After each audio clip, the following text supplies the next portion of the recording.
hoje. Então, como o professor Antônio estava falando, eu sou professora na Universidade de Chicago, mas sou carioca, né? Fiz graduação e mestrado no Rio e depois fui para lá. E hoje o que eu vou falar, basicamente eu vou apresentar sobre o livro que eu estou concluindo agora, que deve ser lançado no ano que vem, em junho do ano que vem, ou seja, ainda vai demorar um pouco para sair, mas ele, enfim, já está em produção, que é sobre energia elétrica, basicamente, né? Mas antes de entrar no livro, eu queria falar com vocês um pouco sobre os campos nos quais eu venho trabalhando e vocês, por favor, se sintam à vontade para fazer perguntas, algum comentário, ou então nós podemos ter um debate ao final, como vocês preferirem, né? Vocês estão familiarizados com ecocrítica, humanidades ambientais? Um pouquinho, não muito. É um campo relativamente recente, né, que começou a se configurar no início dos anos 90. Na verdade, o termo ecocrítica vem do final dos anos 70, né, em 78, um professor americano, William Hooker, propôs esse termo, mas um ensaio ainda muito inicial, muito especulativo sobre como trazer análise literária e temas ambientais para uma convergência, né? E foi nos anos 90 mesmo, nos Estados Unidos, que foram se criando associações, eventos, publicações, né, que se fundou a Associação para o Estudo de Literatura e Meio Ambiente, a ASLI, né, que hoje é uma associação bastante grande e tem muitas associações em outros países, incluindo o Brasil. Tem a ASLI Brasil, né, que enfim, estão conectadas com essa associação. E também se publicaram, enfim, The Eco-Criticism Reader, né, tipo uma antologia de textos ecocríticos em meados dos anos 90, foi bastante importante. E o que é ecocrítica, então? Né? Nesse primeiro momento, ela era realmente assim, um campo pequeno, muito concentrado em autores anglófonos, principalmente dos Estados Unidos e da Inglaterra, do romantismo britânico, do transcendentalismo americano, que é um momento ali em meados do século XIX, muito concentrado em poesia, né? Então é um campo que foi pouco a pouco ao longo desse século XXI, né? Desses 25 anos, que ele vai se expandir, né? E ele vai começar a tratar não só de questões mais de poesia e representações da natureza, representações da floresta, essa ideia de uma natureza como algo intocado, né? Ele vai se expandir para tratar de um espectro muito mais amplo de como a literatura e a produção cultural, de uma maneira geral, elas dão sentido, elas comunicam, né? Ou elas incorporam ansiedades relacionadas à crise climática e ao meio ambiente de uma maneira mais ampla, né? Então, é um campo que vem se expandindo muito no contexto do sul global, né? Incluída evidentemente a América Latina, né? E que também vem se expandindo em conexão com outras áreas, né? Então, estudos de gênero, estudos de raça, estudos pós-coloniais, né? Toxicidade também, ou seja, tem toda uma série de conexões que vêm sendo traçadas no sentido de pensar essas muitas ramificações, né, de como cultura e meio ambiente se encontram e como nós podemos, como a crise climática muitas vezes ela se faz presente para nós através de filmes que nós vemos, através de livros que nós lemos, né? E como é que a gente pode pensar essa dimensão afetiva, né? Essa dimensão da experiência, da nossa experiência como leitores, como espectadores, em relação a essas transformações que vêm acontecendo, né? Evidentemente que é um campo que não é baseado só em questões de mudanças climáticas, né? O aquecimento global, que também engloba uma série de outros fatores relacionados ao meio ambiente, mas que realmente procura fazer essa interface, né, com essa realidade biofísica, né? E então eu venho trabalhando nas humanidades ambientais há mais de uma década. E mais recentemente eu venho trabalhando com um outro campo relacionado, que é um campo relativamente novo, que está emergindo, que é o das humanidades energéticas. Então, o que são as humanidades energéticas, né? Basicamente, eu sei, parece que nós temos muita energia, né? Espero ter um pouquinho de energia, mas além disso, as humanidades energéticas, elas se concentram em estudos sobre a energia, né? Ou seja, principalmente sobre o fato de que nós vivemos numa sociedade que demanda um consumo intensivo de energia, né? Os combustíveis fósseis são a base da sociedade moderna na qual nós vivemos, né? E então as humanidades energéticas, elas cunharam termos como petrocultura, né, como capitalismo fóssil, né, ou, como a democracia do carbono, né, que são termos que procuram explicar as maneiras pelas quais os combustíveis fósseis são culturalmente e socialmente permeiam, né, o âmbito cultural e o âmbito social, né? E uma das grandes questões das humanidades energéticas é o fato de que os combustíveis fósseis são tão importantes na nossa vida, né? Mas eles têm uma presença rarefeita na produção cultural. Vocês se lembram muito sobre filmes sobre petróleo, ou sobre outras fontes de energia? Não é uma coisa óbvia, né? Então, é interessante pensar sobre como existe essa relação quase inversa, né, entre a importância dos combustíveis fósseis na nossa vida e a sua relativa invisibilidade ou a posição periférica que eles ocupam na produção cultural, né? Então, esse é mais ou menos o estado do campo hoje. Evidentemente que tem muito trabalho sendo feito, principalmente na questão da energia renovável, né? Então, tem todo um novo debate sobre energia solar, solaridades, como pensar a energia do sol, porque aí a gente pode pensar a energia do sol como tendo uma valência muito mais ampla, né, na produção cultural e como repensá-la no âmbito da geração de energia, né? E o que eu tenho trabalhado não é nem tanto sobre a questão solar ou sobre os combustíveis fósseis. Eu estou tratando mais mesmo da questão da energia elétrica, né, que pode, evidentemente, ser gerada por combustíveis fósseis, pela energia solar, ou estamos aqui ao lado de Itaipu, pela energia hidrelétrica, né? E como pensar esses muitos desdobramentos, né, no âmbito cultural da presença da eletricidade. Tá? Então, isso é mais ou menos assim, dando uma introdução, né, a esses campos. Eu queria introduzir também dois conceitos que vão ser úteis na palestra, o antropoceno e a grande aceleração, né? Vocês já ouviram falar nesses conceitos? O antropoceno tem tido mais popularidade, né, principalmente no âmbito cultural. O antropoceno seria essa época geológica na qual os seres humanos teriam se tornado uma força geológica, ou seja, o impacto dos humanos sobre o planeta seria tão grande que ele teria um alcance geológico, né? É um termo que está num limbo científico, né, porque ele foi proposto para a Comissão Internacional de Estratigrafia e não foi aprovado, né, oficialmente. Isso aconteceu no início de 2024. Então, ele continua mais ou menos presente, mas de uma maneira que não tem uma validade geológica, né? Eu vou falar um pouquinho mais dele mais adiante.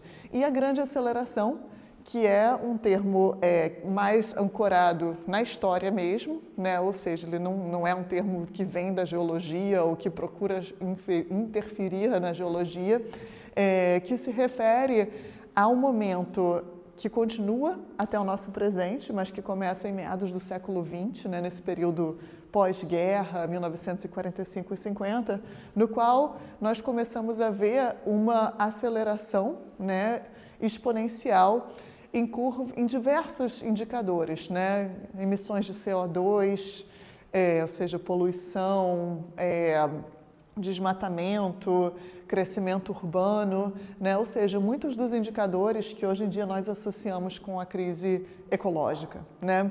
Então, esse momento em que há essa intensificação, né, desse impacto humano sobre a Terra, né, no nível exponencial.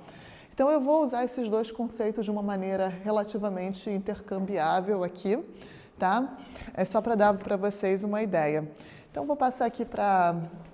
A minha palestra ela vai ter 3 partes, além dessa introdução, assim, né? Então, uma introdução à introdução, agora passamos à introdução propriamente dita. E eu vou falar um pouquinho do livro de uma maneira geral, né? do conceitual, do marco teórico do livro. Vou falar depois sobre o que seria o primeiro capítulo, que eu vou falar sobre a antropofagia brasileira, como pensá-la à luz da energia. E depois eu vou passar para narrativas do sertão, né? Então, como pensar, com base na obra de Guimarães Rosa, essa tradição do sertão à luz da eletrificação muito desigual, né, que ocorreu no Brasil ao longo do século XX. Tá? Então, a eletricidade, como nós sabemos, um elemento crucial da vida contemporânea, né? Temos esse sol lindo lá fora, mas as luzes continuam acesas aqui, né? E cerca de 91,4% da população mundial tem acesso confiável à energia elétrica, segundo dados de 2022. Ou seja, nós estamos falando aqui de uma forma de energia que é bastante difundida, que realmente marca, né, a nossa experiência com energia, com fontes, com geração de energia atualmente. E a eletricidade, então, tem algumas facetas, algumas maneiras da gente entrar nela. Por um lado, é evidente que a eletricidade ela é crucial para a segurança, né? Nós podemos pensar na iluminação pública, em como ela é importante para estabelecer segurança em perímetros urbanos, né?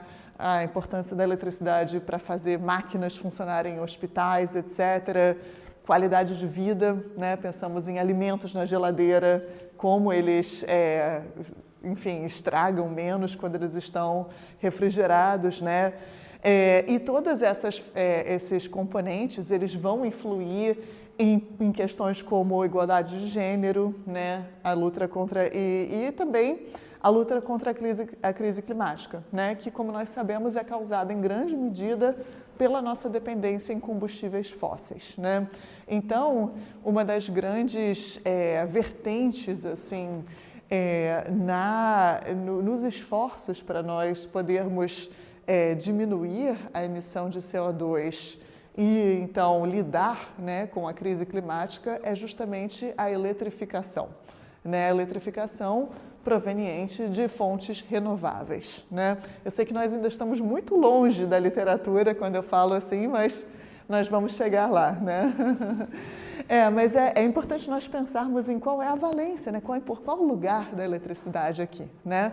Porque, por um lado, bom, ela tem todo esse espectro de efeitos na nossa vida e ela também tem esse lugar bastante específico no que nós chamamos a transição energética, né? Que seria essa transição de combustíveis fósseis para fontes renováveis. Quer dizer, transição energética é um termo muito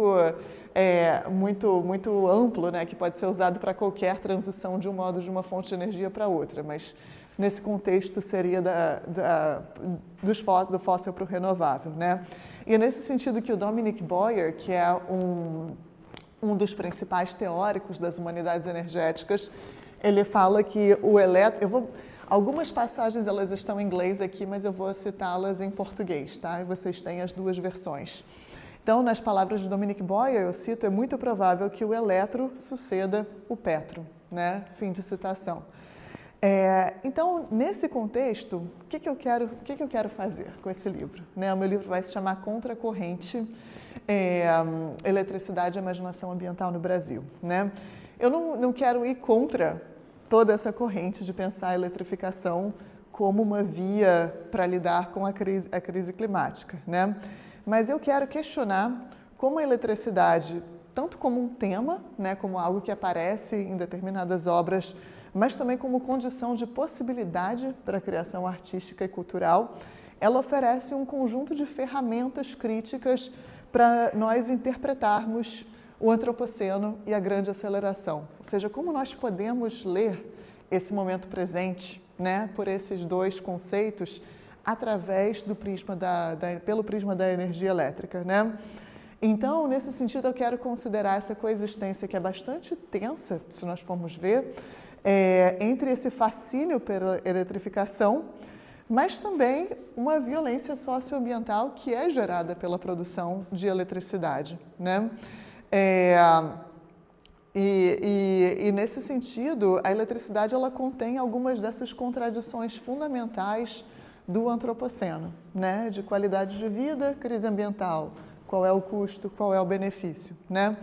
E nesse sentido, é interessante pensar a eletricidade porque quando nós falamos de fontes de energia que são muito importantes para pensar as humanidades energéticas, como os combustíveis fósseis ou até mesmo a energia nuclear, elas tendem a estar num domínio imaginativo um pouco mais restrito, né? Nós pensamos nelas como fontes de energia. Mas a eletricidade, que pode ser gerada por elas, mas que também tem uma especificidade cultural própria, ela é muito mais maleável nesse sentido, né? Ela pode vir de muitas fontes, ela também tem uma visibilidade, né, que é ofuscante. Nós podemos pensar nas telas dos nossos computadores, nos postes de luz, ou seja, nós vemos a eletricidade de uma maneira que nós não vemos o petróleo, por exemplo, né? Eu não vejo a gasolina no meu carro, não sei se vocês veem ou não. E também as constantes lembranças da dependência que ela cria, né? Que nós precisamos carregar os nossos computadores o tempo todo, precisamos checar os nossos celulares, né? Então, a partir de todos esses pontos, a eletricidade ela nos dá uma ferramenta muito maleável, né, para abordar do ponto de vista cultural a nossa dependência energética, né, a nossa dependência na energia. E essa maleabilidade ela é particularmente evidente em objetos culturais, porque eles podem entrelaçar muitos domínios de experiência, né, nos quais essas sociedades que nós vivemos, que dependem tanto de energia, funcionam. Então, o que eu quero fazer é trazer uma outra dimensão dessas eletroculturas, né, para trazer um termo de um autor chamado David Thomas, nos séculos 20 e 21, que também reside tanto nessas comodidades, né, do consumo que eu estava falando, mas na apropriação de mão de obra e recursos naturais, né, que estão entrelaçadas ao antropoceno, ao capitaloceno, que é uma variação mais baseada no capitalismo, né, em como o capitalismo seria o grande responsável pela crise climática, né? Então, a crise, e qual é a crítica cultural da eletricidade, né? Onde é que o meu livro se encontra dentro dessas discussões sobre energia elétrica, né? A maior parte dos acadêmicos, dos pesquisadores que têm falado de eletricidade, eles tendem a se concentrar nesse período do final do século XIX, início do século XX, né, no qual você tem essa chegada da eletricidade, a chegada das redes elétricas, ou você tem grandes exposições universais que mostram a eletricidade. Então, você tem esses espetáculos de luz, né? Isso é o que fazem autores como David Nye, a Diana Montaño, a Sophia Beale e a Jennifer Lieberman. Alguns livros vocês podem ver aqui, né?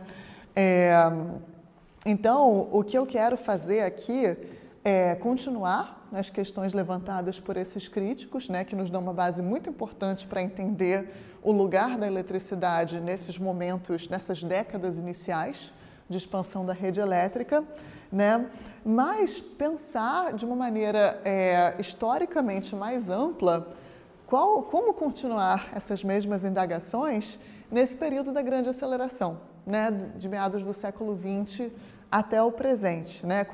O que aconteceu, né, depois do período que esses autores tratam, né? Então,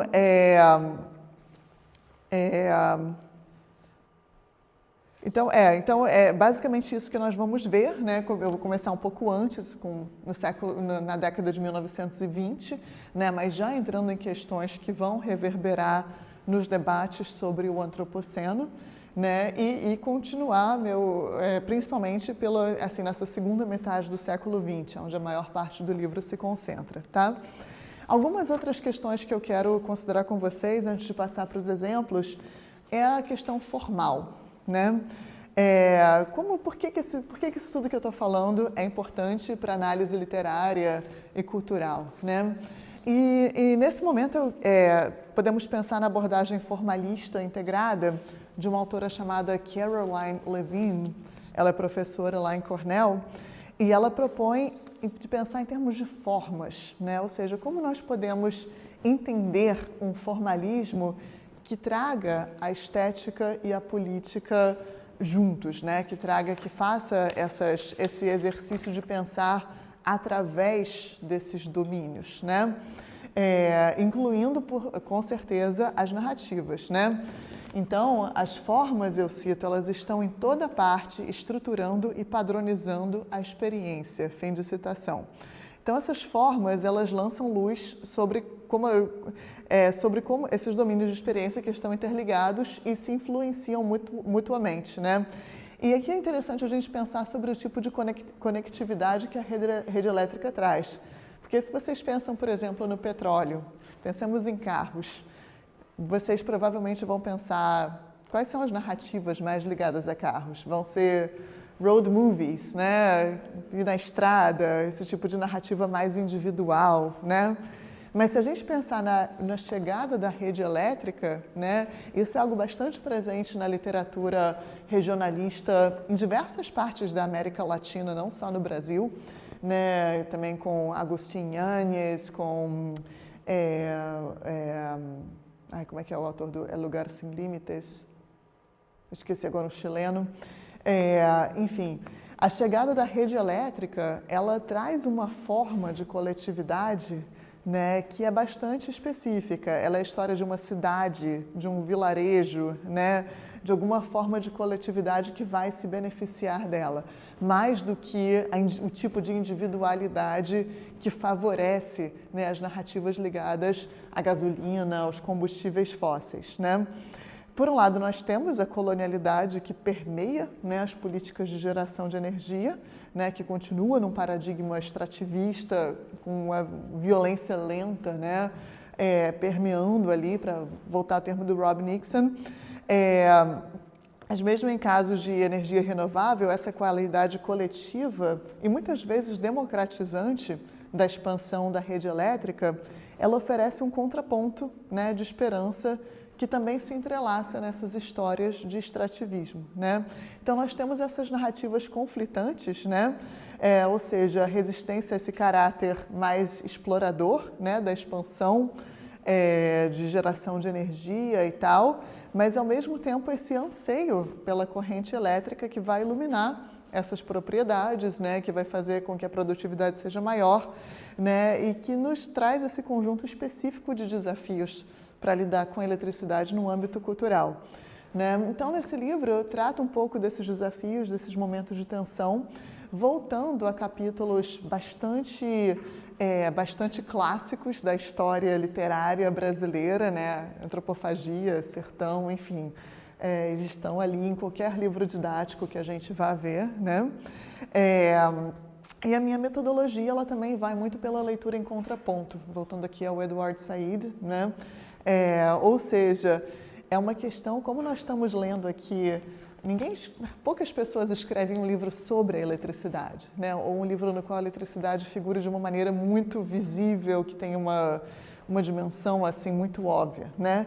Então, é uma questão de nós irmos fazendo essa leitura em contraponto, né? Ler o que foi excluído, ler o que não aparece no arquivo oficial, ou que aparece só de relance, né? Então, ler a energia, ler como a energia se manifesta nessas obras, significa encontrar esses momentos que podem parecer fugazes, podem parecer irrelevantes, mas que vão nos dando pistas para compreender essas dinâmicas energéticas mais amplas, tá?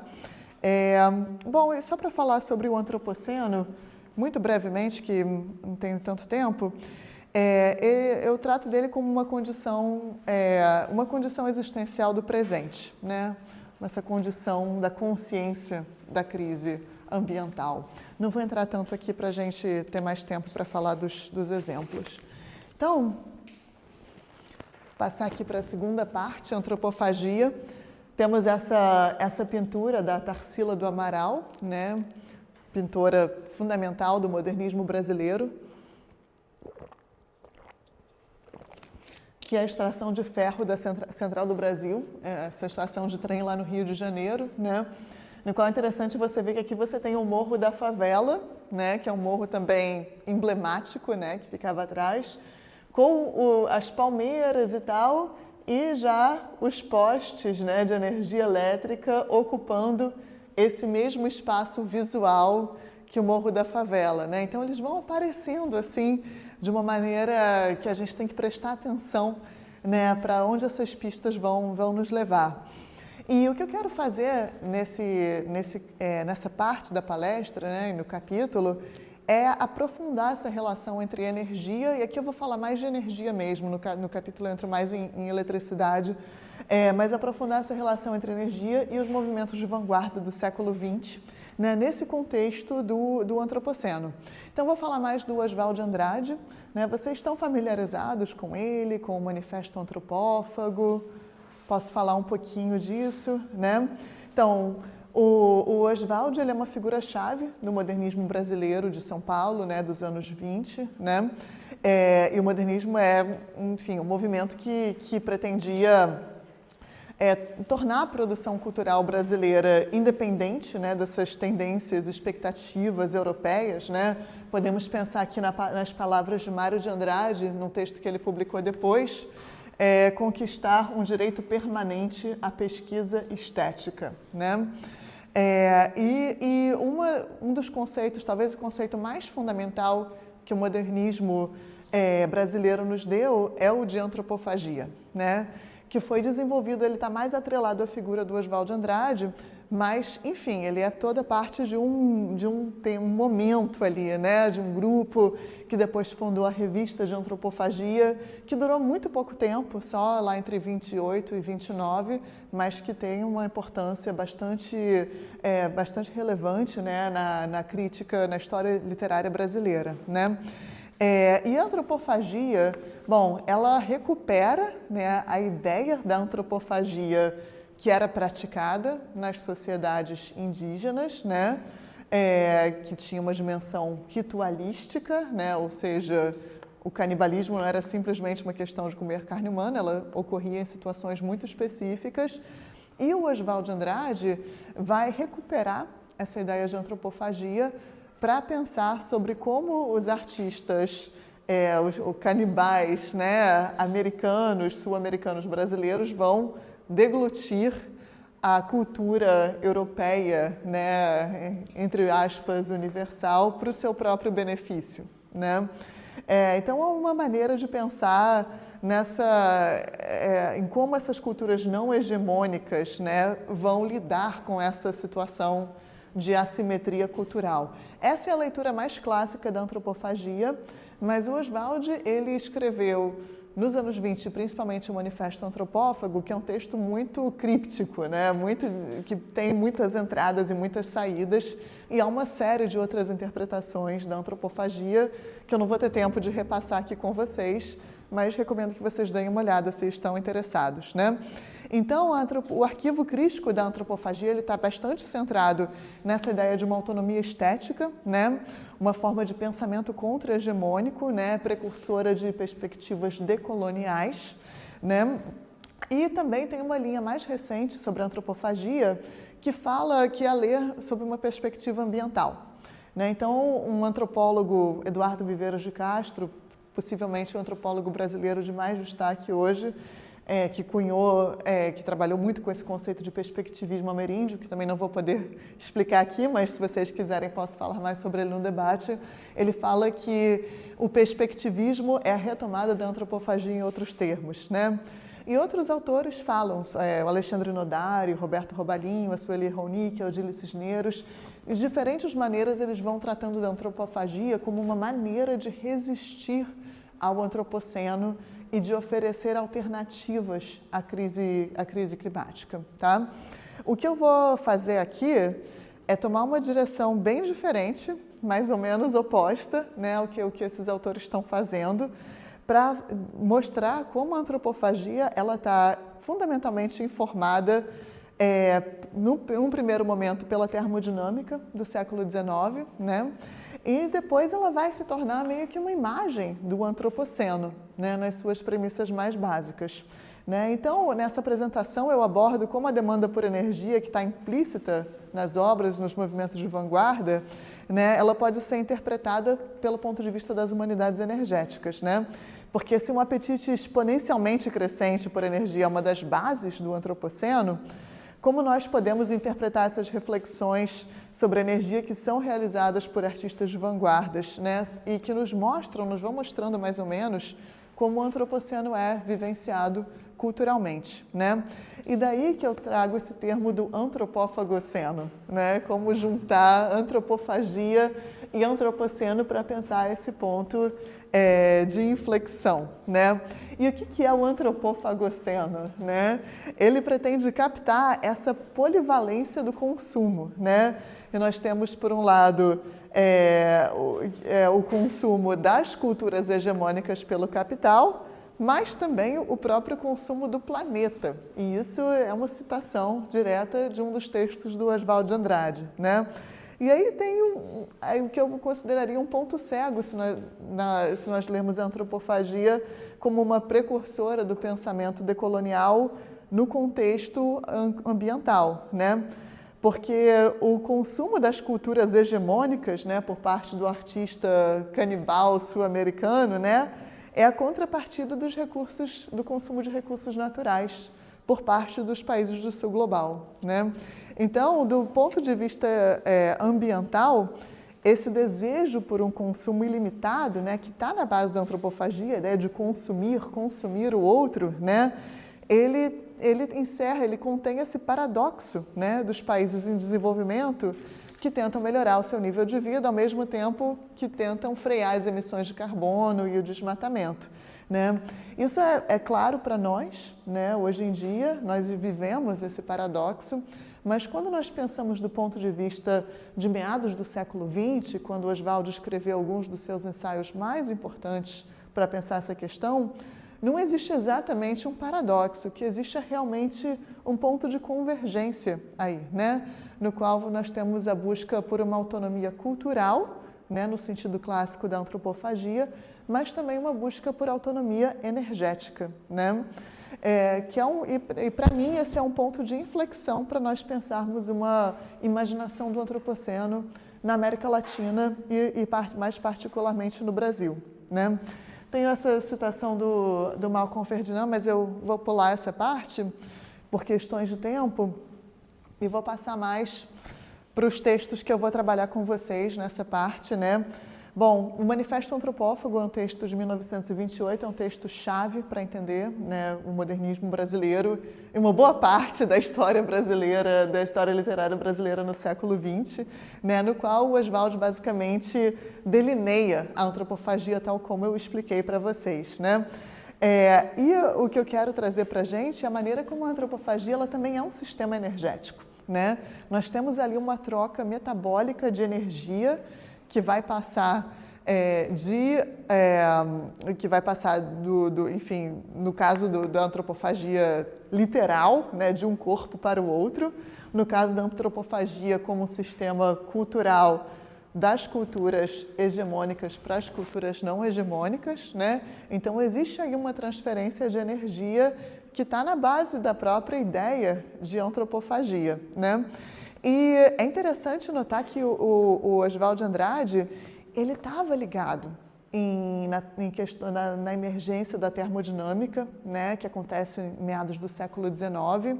Né? Não sei se vocês estão familiarizados. Eu não estava muito familiarizada com a termodinâmica, eu venho da letras, né, mas nós temos na termodinâmica duas leis fundamentais, né? A primeira lei que é a conservação de energia, ou seja, a energia transferida de um corpo para outro e ela se conserva. E a segunda lei que seria a lei da entropia, que pode parecer um pouco paradoxal, mas que é essa dissipação gradual da energia, né? Essa expansão do caos, né?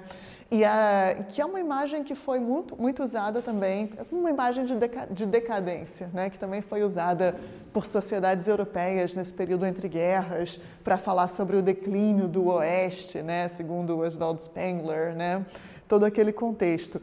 O Andrade leu Oswald Spengler, o cita em alguns momentos, E ele também estava muito... Bom, Freud e Nietzsche são fundamentais para o Oswald de Andrade, eles também estavam interessados em termodinâmica, né? Então, o Oswald, ele fala um pouco, em alguns momentos, ele comenta sobre a teoria da relatividade, que também estava emergindo naquele momento, né? Ele estava mais ligado em questões de energia do que, em geral, a crítica sobre ele considera, né?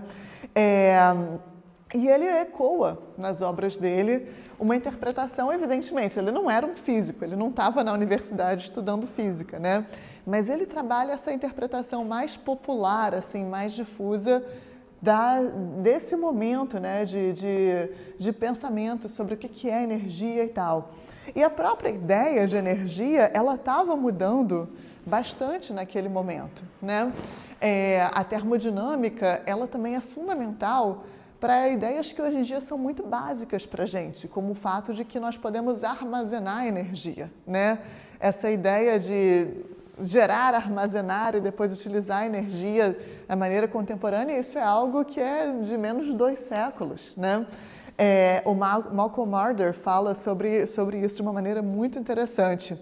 E também é um sistema que tem as suas relações de poder implícitas nele, né?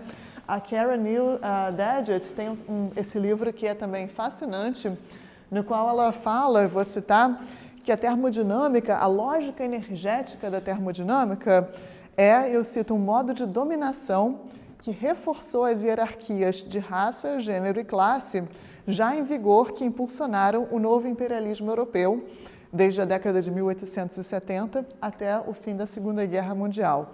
Fim de citação. Então, para mim, o Oswald de Andrade, ele usa essa ideia de energia, mas ele a utiliza com um vetor alterado, né? Porque a lógica da transferência de energia era das colônias ou das neocolônias, né? Nesses poderes imperiais de finais do século XIX para as metrópoles, né? E para o Oswald de Andrade seria o contrário. Nós temos a energia sendo transferida das antigas metrópoles para os contextos neocoloniais, né? Então, ela também oferece uma resposta positiva a essas ideias de decadência social e espiritual que eram populares na Europa naquele momento, né? Ao mesmo tempo que ela reivindica essa vitalidade material e psíquica dos americanos por meio dessa reinvenção da antropofagia indígena como uma modalidade de energia, né? Então, eu vou trazer para você, eu só quero tratar de 2 momentos. O primeiro é um momento no final do Manifesto Antropófago, no qual ele fala mais abertamente, né, sobre questões termodinâmicas, que ele trata dessa escala termométrica, né? Vamos ler essa passagem. Porém, só as puras elites conseguiram realizar a antropofagia carnal, que traz em si o mais alto sentido da vida. É a escala termométrica do instinto antropofágico. De carnal se torna eletivo e cria amizade. Afetivo amor, especulativo a ciência. Desvia-se e transfere-se.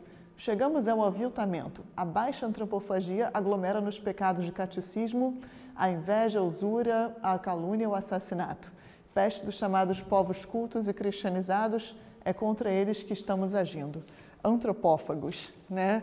Então, nós podemos ver aí como tem essa escala termométrica, né? Ou seja, da temperatura do instinto antropofágico, né?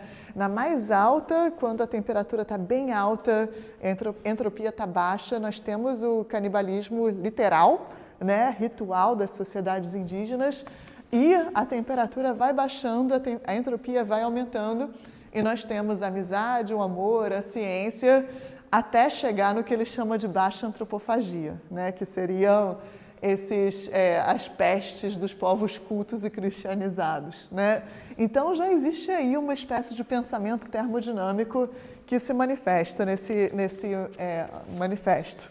Mas, talvez seja ainda mais interessante pensar nos ensaios posteriores dele, né? No qual, então, nos anos de 1930, o Oswald passou por um período que ele abraçou o comunismo e tal, tem um outro tipo de produção. Ele não falou muito sobre antropofagia, mas depois, no final da vida dele, na segunda metade dos anos 40, iníciozinho dos 50, ele voltou à ideia de antropofagia. Ele escreveu uma série de ensaios nos quais ele tem uma abordagem muito mais programática, né, do que seria a antropofagia, né? Então, a antropofagia ia virar uma espécie de utopia. Assim, ele fala do matriarcado de Pindorama. Vocês já ouviram falar do matriarcado? Seria um momento em que,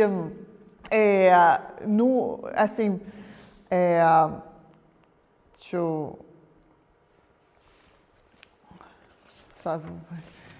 seria um momento em que, deixa eu só passar mas seria um momento em que o trabalho não seria mais necessário, não haveria mais racismo, não haveria mais patriarcado, haveria só um momento assim de ócio criativo, né, e tal. Agora, o que é esse ócio criativo, né? Em que ele consiste? E para isso, eu vou trazer aqui esse ensaio que é talvez o principal, né, para sistematizar o pensamento dele, A Crise da Filosofia Messiânica, no qual ele fala, porque, enfim, é a seguinte a formulação essencial do homem como problema e como realidade. Primeiro termo, tese, o homem natural, que seriam, digamos, as sociedades ameríndias, né? Segundo termo, antítese, o homem civilizado. Terceiro termo, síntese, o homem natural tecnizado, né? Então, muitas vezes o matriarcado de Pindorama, ele é lido pelos críticos como uma volta às sociedades indígenas, né? Como uma outra maneira de pensar fora do capitalismo, fora da civilização, etc. Mas, na verdade, não é um homem natural, né? No sentido dele. Esse homem natural tecnizado, ele tem uma especificidade. Ele já está dependendo das máquinas, né? Ou seja, ele não precisa trabalhar. E isso não significa que ele vai voltar às sociedades ameríndias. Isso significa que as máquinas vão fazer o trabalho que os humanos fazem hoje e por isso os humanos não vão precisar trabalhar, né? E as máquinas são movidas ao quê? Eletricidade, petróleo, né? Energia, né? Então, é muito interessante ver como o Oswald de Andrade, ele na verdade, ele estava super entusiasmado, né, com essa sociedade de energia, com o que seria um antropoceno, né?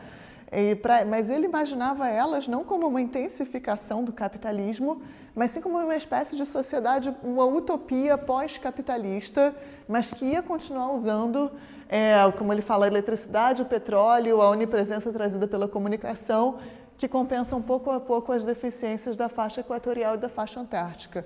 Inclusive, ele era muito fascinado pela energia nuclear, a energia atômica, que é algo curioso, né? Porque estamos falando aqui da segunda metade dos anos 40, né? Pouco depois de Hiroshima, Nagasaki, mas ele escreve em alguns momentos sobre como a energia atômica vai trazer uma independência, que promete milagres, né? Então, ele realmente liga essa dependência energética à possibilidade de restaurar essa sociedade utópica, né? E isso é algo que nós vemos, talvez, ainda mais numa passagem como essa, na qual ele fala: no mundo supertecnizado que se anuncia, quando caírem as barreiras finais do patriarcado, o homem poderá cavar a sua preguiça inata, mãe da fantasia, da invenção e do amor. Sobre o Faber, o Viator e o Sapiens, prevalecerá então o Homo Ludens. E aqui a minha ênfase, né? A espera serena da devoração do planeta pelo imperativo do seu destino cósmico, né? E essa devoração do planeta, né, que é o nosso destino cósmico, né, ele não coloca ela necessariamente em termos de exploração natural, mas é a maneira pela qual eu a entendo e que é coerente com as outras afirmações que ele fez nos ensaios daquele período, né? Ou seja, é interessante ver como a antropofagia ela vai virando também um ponto assim de inflexão para a experiência cultural do antropoceno no seu início, né? Que a maneira como o antropoceno foi proposto, enfim, seria justamente nesse período de 1945 que seria o seu início, que é o início da grande aceleração. Então, acho que o Oswald de Andrade ele já tinha essa intuição, né? Mas que não vai na direção mais ambientalista e tal, pela qual ela tem sido lida, né? Que vai justamente nessa visão antropocênica, né, do mundo e da realidade brasileira naquele período. Então, vou passar para a segunda parte. Quanto tempo mais, Antônio, você acha que a gente... Fica à vontade, pode ficar à vontade. Tá. Uhum. Bom, se vocês começarem a ficar cansados, vocês podem fingir que estão dormindo, fechar o olho assim, eu vou ver, estão ficando cansados, e aí eu vou acelerando, tá? Fazer uma grande aceleração aqui. Tá? Então, a antropofagia é um desses eixos, né, que a gente estuda na escola da literatura brasileira no século XX. O outro é o sertão, né? O sertão é um termo proveniente, provavelmente, né, de desertão, ou seja, um grande deserto, né? E nós associamos muito esse termo à região do semiárido no Nordeste, né? Mas, na verdade, ele é um termo muito presente ao longo da colonização portuguesa. E ele sempre significa aquilo que está além do arco da colonização, né? Além do que os colonizadores portugueses podem ver. Eles utilizam esse termo na África, na Ásia, né? Ou seja, é um termo que tem uma relacionalidade muito grande. Segundo o Antônio Carlos Robert de Moraes, o sertão seria uma ideologia geográfica, né?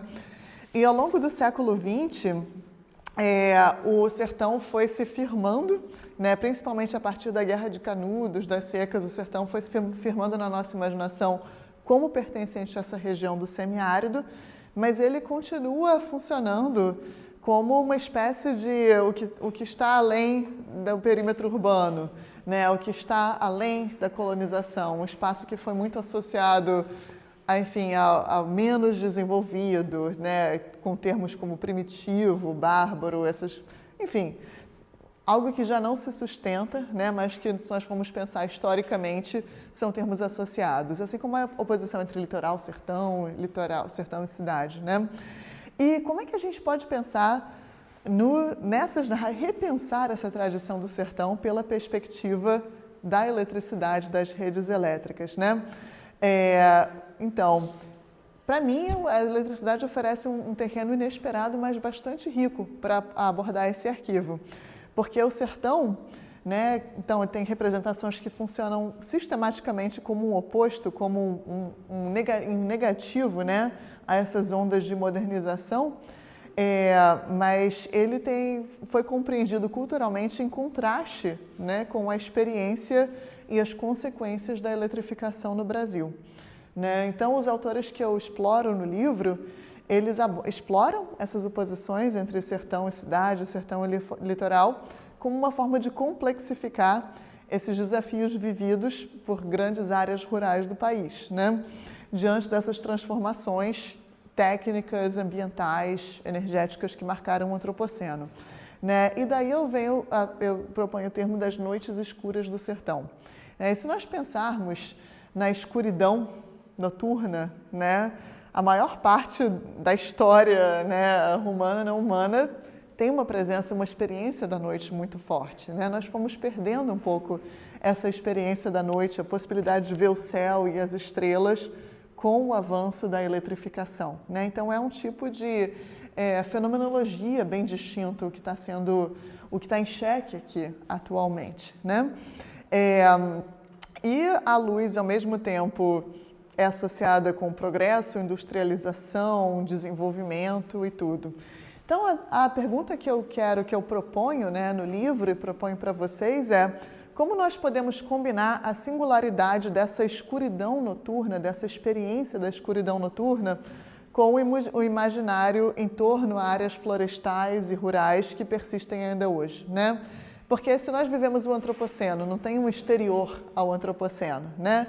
Então, qual é o lugar político, cultural, fenomenológico desses espaços que continuam sendo percebidos como externos, né, a essas ondas de modernização? Né? E aí nós temos essa peça do quebra-cabeça que estava faltando, que é como nós podemos pensar nessa correlação, né, entre o estabelecimento em contextos neocoloniais e coloniais, né, entre o estabelecimento do rural, né, como um modo de organização territorial, e ao mesmo tempo a expansão da fronteira para a noite, né, da fronteira temporal. Ou seja, como é que a gente pode pensar por lado a lado a fronteira espacial e a fronteira temporal, né? Tem o Murray Melvin, né, que é um pesquisador já um pouco antes, né, que ele escreve justamente sobre isso. Ele tem um livro chamado Noite como Fronteira, né? E ele fala precisamente sobre como a colonização da noite, né, ou seja, como o fato de nós cada vez mais ficarmos acordados de noite, trabalhando de noite, vivendo nessa sociedade 24 horas, como ela funciona como uma extensão da fronteira. Ele está pensando no caso da fronteira nos Estados Unidos, né, na qual você tem essa fronteira interna que vai sendo expandida ao longo do século XIX. Né? E a tese dele é de que quando a fronteira nos Estados Unidos acaba, a colonização se torna temporal, além de espacial. Né? Na América Latina, nós temos algumas especificidades, né? No sentido de que áreas rurais e florestais elas nunca deixaram de estar associadas com essa mentalidade da fronteira, né? E dessa fronteira extrativista de desmatamento. Né? Então, nós temos a coexistência dessas fronteiras temporal e espacial, né? Que nos leva a esse modo bem minucioso, bem interessante de exploração dessas noites escuras do sertão. O sertão é um termo que compreende, né, muito desses tipos de dicotomia. Né? Então, em certo sentido, nosso envolvimento na escuridão da noite pode ser também uma versão intensificada, né, do pensamento decolonial, na medida em que, para voltar às palavras do Walter Mignolo, ele emerge da necessidade de se desvincular das narrativas e promessas da modernidade, não para resistir, mas para reexistir. Tá? Então, esse é o argumento que eu quero propor, né? Que essas noites escuras do sertão, que não tem poluição luminosa, né? No qual, se nós formos ver, as narrativas trazem elementos não humanos, multiespécie, né? O som dos animais, assim como o som da água, do vento, né? Eles nos proporcionam um espaço único para vivenciar o sertão, tanto na sua especificidade imaginativa, mas também como um espaço que é irredutível a essa lógica de apropriação do antropoceno e do capitaloceno. Tá? Então, eu vou trazer um exemplo aqui, para a gente já ir encerrando, do Guimarães Rosa. Vocês leram é uma das novelas do Corpo de Baile, né, o Buriti. É incrível, recomendo muito, assim como toda a obra de João Guimarães Rosa, também um dos autores fundamentais para entender a literatura brasileira. Vocês estão lendo agora? Ah, que bom! Em qual disciplina? Não, mas não é esse texto, não. Leituras e perspectivas comparadas, eu acho. Ah, tá. A gente está estudando a vida inteira dele. Ah, é sério? Nossa, que maravilha! Tem um especialista em Guimarães Rosa aqui no nosso programa. Ah, que ótimo! Quero conversar mais depois sobre isso. Bom, então vocês já podem vir aqui, né? Continuamos a conversa. Então, o sertão de Guimarães Rosa, ele é sempre exterior às cidades, né? As cidades, quando elas aparecem assim de uma maneira muito distante, abstrata, né? Os personagens estão no sertão, né?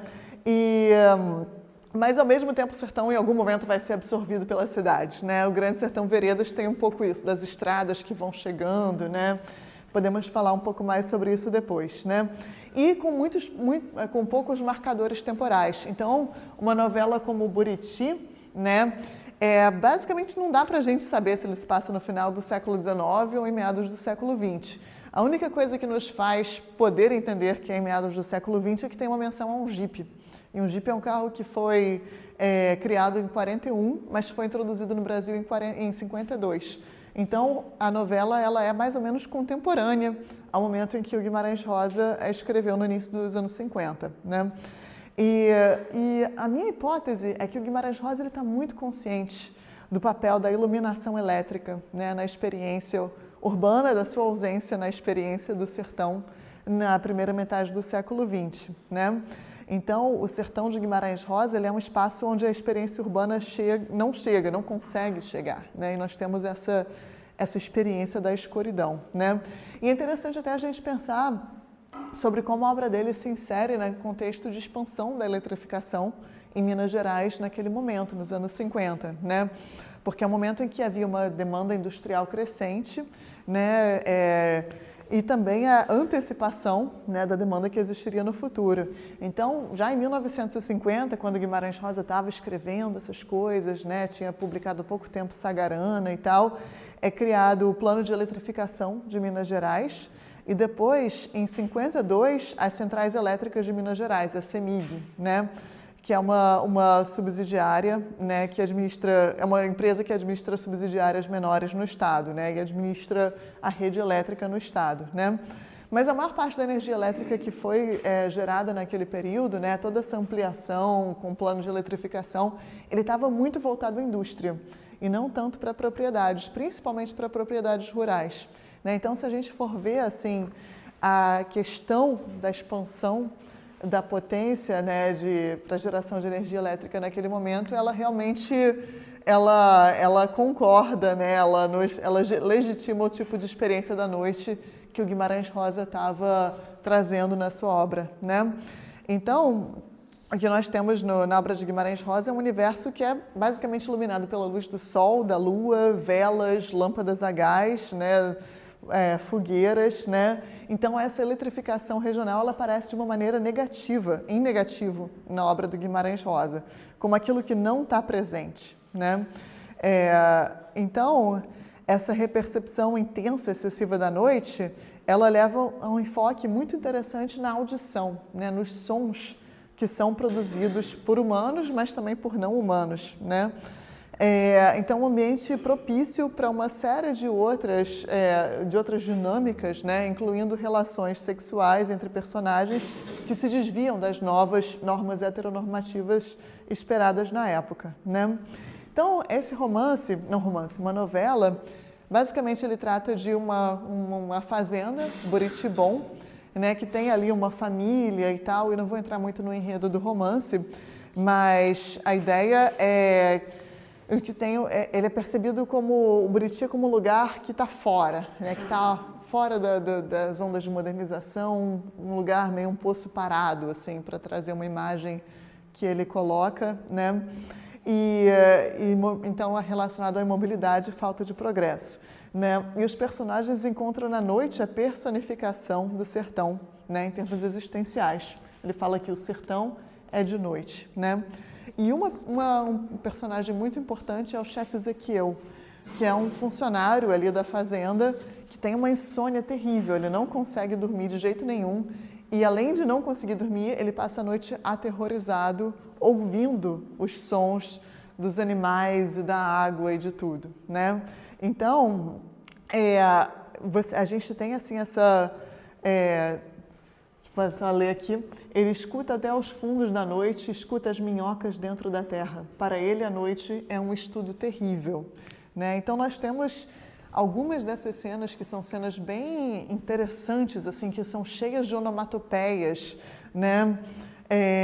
E de animais com uma experimentação formal muito grande. São algumas das cenas mais...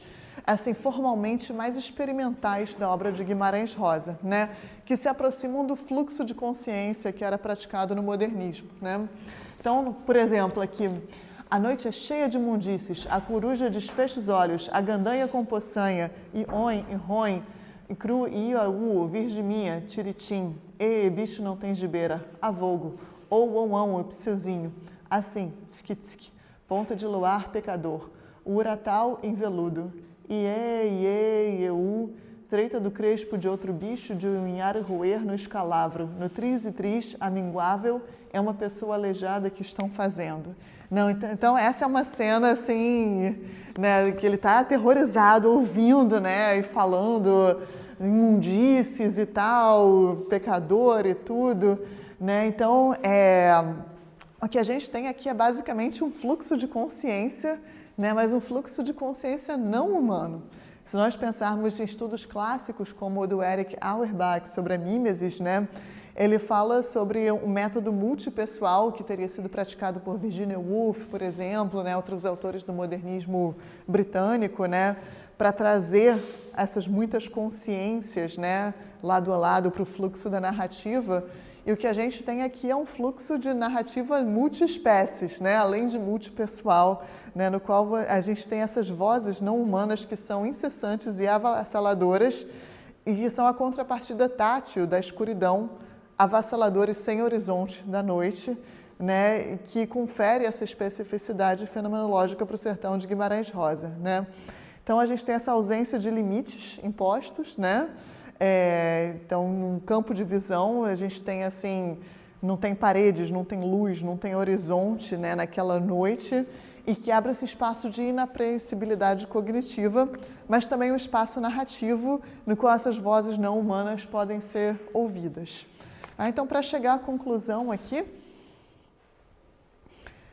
eu só vou encerrar muito brevemente, sei que quero ouvir também o que vocês têm para falar, mas assim, a minha proposta nesse livro é realmente retomar esses capítulos, pensar sobre como muitos desses capítulos estão muito mais intimamente conectados a reflexões sobre energia ou sobre a sua ausência, né, do que nós podemos imaginar num primeiro momento, o que nos leva a pensar sobre a especificidade, o lugar da eletricidade na produção cultural e sobre como ela vai nos dando maneiras de encontrar, né, de identificar essas imaginações do antropoceno no contexto brasileiro.